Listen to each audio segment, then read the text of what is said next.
welcome to my latest vlog. So today is all about building bonds with your horse or pony. Now we all know how important it is when it comes to trust for us to have that bond there. Without that bond you won't have the trust. Without the trust you can't have the bond. They really do go hand in hand. So I just want to give you 5 tips that you can be doing at the moment in lockdown, which are really simple, just to be able to help you to create that bond with your horse or pony and create that first step in being able to move forward in trusting each other that little bit more and building that relationship.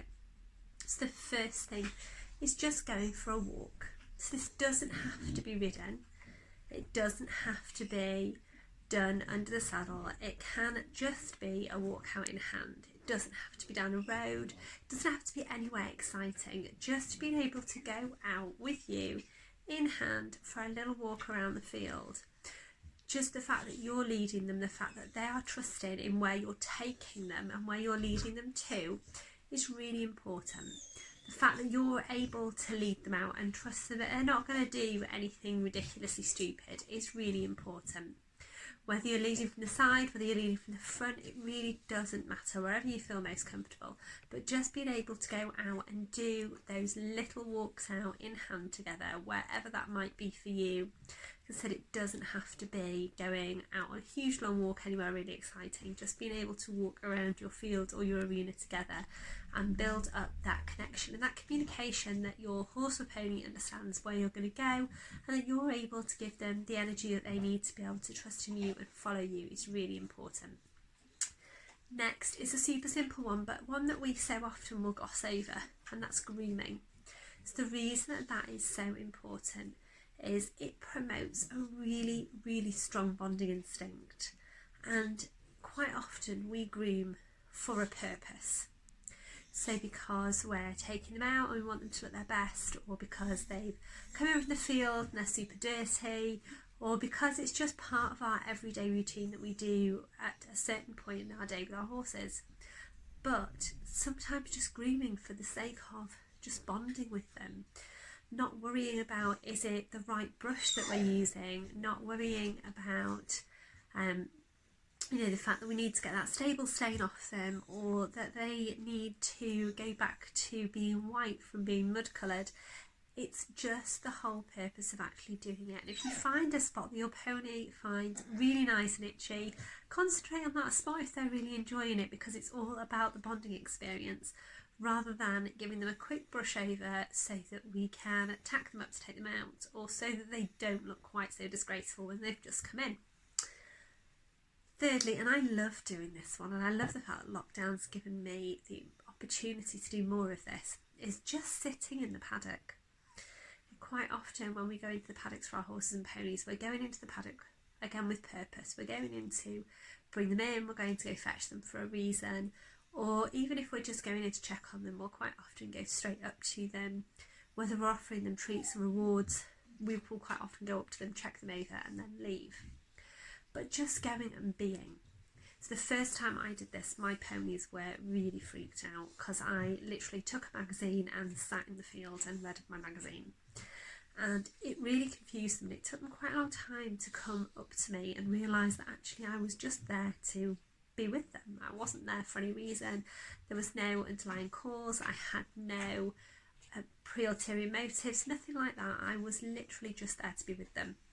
And they're quite used to it now, and they will, when I just go and sit and I'm just stuck in the field with them, they will sit, they will come up to me, they will quite often lie down next to me now, and they're used to that. But it took them a long time, and it takes quite a lot of trust from a horse or pony to be able to, one, come up to you and totally relax, and two, also for you to be able to be in that submissive state in the field.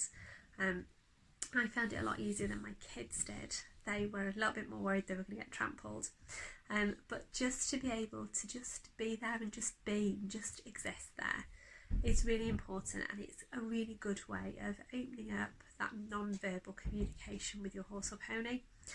The fourth one is to listen and understand their quirks. So all my 3 have quirks. All horses and ponies have quirks.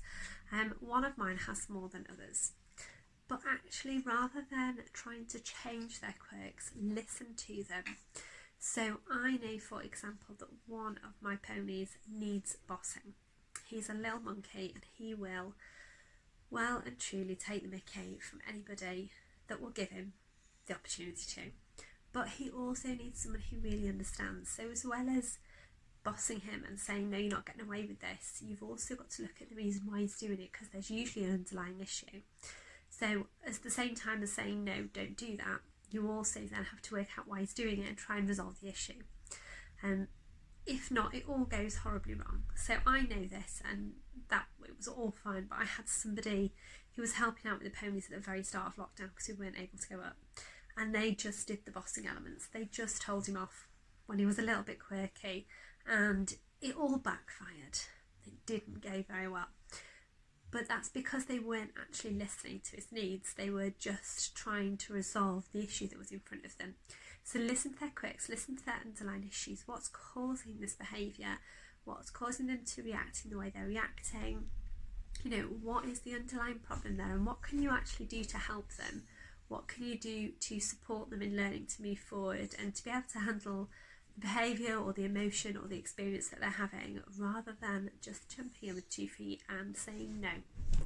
So getting to know those little quirks, and quite often by doing the groundwork task that I mentioned in my last vlog, and by doing these bonding experiences with them, you will get to learn their quirks a lot quicker. And especially if you're doing a lot of groundwork, so if you didn't see that vlog, go back and watch my last one. If you're doing quite a lot of groundwork with them, you will get to see the cues and the signs of when these little quirks are going to come up, and get to learn to know a little bit more about them. And finally, the last thing that I would say to be bonding with your horse or pony, it's a really obvious one, but again, it's one that not everybody does. So it's to be firm, fair and consistent. So if you are going up to your horse and pony and one day you're saying, that's great, come into my space, headbutt me, rub against me, that's amazing, but the next day you go down and you're in a really bad mood and you say, no, you can't do that, you can't rub on me, I don't like it, it's really annoying. That's not being firm, fair or consistent. So you're giving out really mixed messages. So one day that's fine, the next minute it's not. So if you want them to rub on you, that's fine. Let them do it when you welcome them into your space, under your rule. When you say, don't let them do it when they say. If you're going to let them do it when they choose to do it, that's your decision. But then you can't move the boundaries 2 days later when you don't want them doing it. It's the same with when you're, for example, taking the bridle on and off. If you want them to lower their head and so you can take the bridle out of the mouth, that's great. Encourage that, but encourage that on a consistent basis. Don't one day say that's not fine, you're not allowed to do that. If you want them to, try to think of another example, if you, for instance, some days thinks it's really cute and funny when they're coming up and headbutting the wheelbarrow in the field, but then other days that's not cute and funny, that's annoying and irritating because they've actually now tipped that wheelbarrow over. Again, that's not firm, fair and consistent. You need to be really consistent when you're putting boundaries in place for them. When are they allowed to do things and when aren't they? And there can't be any wobble room. Animals need routine. They're very much like children. They need to know their boundaries, they need to know their routines, and you need to set those for them, because that's what puts you in there as the person that's their leader, the person that's going to keep them safe, the person that they can trust and that they can have this bond with. And actually, if you can put all of these things in place over the next few weeks, you will notice your bond with your horse or pony growing. Because actually the most important thing when it comes to doing anything with your horse or pony to build that bond is just having the time. Time is the biggest thing, to actually just be able to take a step back, relax and enjoy being in each other's company.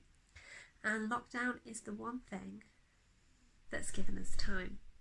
So we now have an abundance of time, or a lot of us have an abundance of time, because we don't have all the other commitments that we've had. So why not use this time to just be with your pony, be with your horse, without the pressures, without the worrying that you've got shows coming up, that you've got to hack out, that you've got to get fit for certain things, that you've got to be go, go, go. Actually just be.